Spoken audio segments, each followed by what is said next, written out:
Why are you doing this? leaving. This is outrageous. This is a kangaroo court. That's all we have here, This Mr. is Chairman. wrong. To violate your own rules without going by the mandates of the parliamentarian. This is unbelievable. There's a way to do this. If you want to force this through, if you want to ram this through, there's a way to do it in accordance to the rules as spelled out by the parliamentarian. It is simple. It is clear. There's a pathway to achieve what you're trying to achieve. Political analyst and editor-in-chief of Two-Way, Mark Halperin, is here. All right, Mark, it looks like there's going to be a big collision. You got these older, white, trying to seemingly sound more moderate politicians, and they're just on this, I guess, course to just destroy this younger, squad-like generation of communists. Who wins? First of all, I have to do everything possible to resist believing that this is some billionaire who's paid them to create content for your program. Because you couldn't create content better for your program than they're doing now.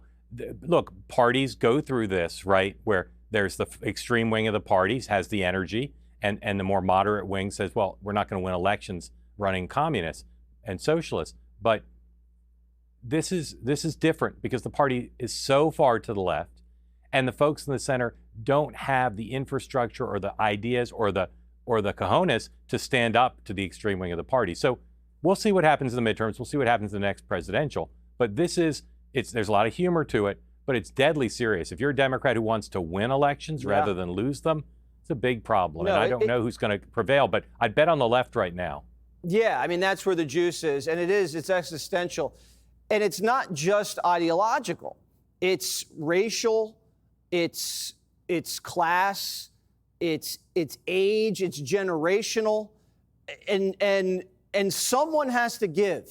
I mean, one of these elections, they're just going to have to run a communist. They tried to keep Bernie down.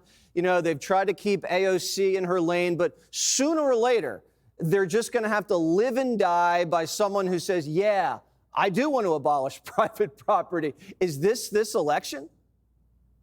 Well, we've got some very liberal mayors. The mayor of Boston's pretty liberal, and she's kind of a role model for Mondami. I think the New York race, which I had thought was a foregone conclusion after Mondami became the nominee, I think it's a contest now. There's a ceiling on his support. New York, you know, if you look at the last 30 years, Republican, Rudy Giuliani, Michael Bloomberg, a Republican, and then an independent, they served 5 terms. So it's a mistake to say that New York is an extreme liberal city that only will elect extreme liberals. That's 5 terms for 2 pretty moderate guys. But I think that the result of that contest will tell some of the tale. And then Democrats are going to have to decide, what do they want to be when they grow up? What kind of party do they want to be? And I'll tell you, it takes a lot of political skill, energy, and courage to stand up now to the extreme wing of the Democratic Party.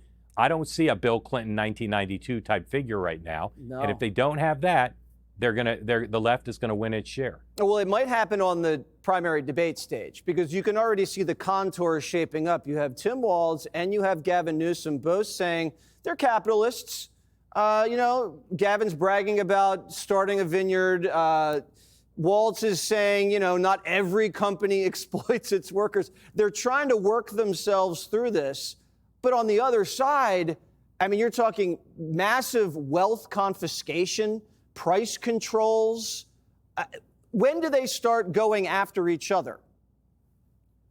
Well, it's a great question because Gavin Newsom, you'll recall, did that one interview with Charlie Kirk. He raised his voice a little bit on the question of trans athletes and got hammered for it. And people said, well, you can't be the Democratic nominee for that. I'm waiting to see some Democrat who says, I believe in a big tent. I believe we want the energy of the progressive movement. But if we want to win elections, we're going to be a more centrist party.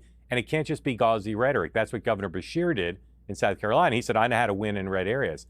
I don't think that's going to be enough to win the nomination or general election. I think you're going to have to see somebody be pretty sharp-elbowed and say, the left wing of our party is nutsy cuckoo, and we can't be that party if we're going to win elections. Wow, that is going to definitely take a lot of courage. We'll see if someone has that. We haven't seen that so far yet. Mark Halperin, great to see you. It does seem like a comedy hour, but I'm not a Democrat. Click here to subscribe to the Fox News YouTube page to catch our hottest interviews and most compelling analysis. You won't get it anywhere else.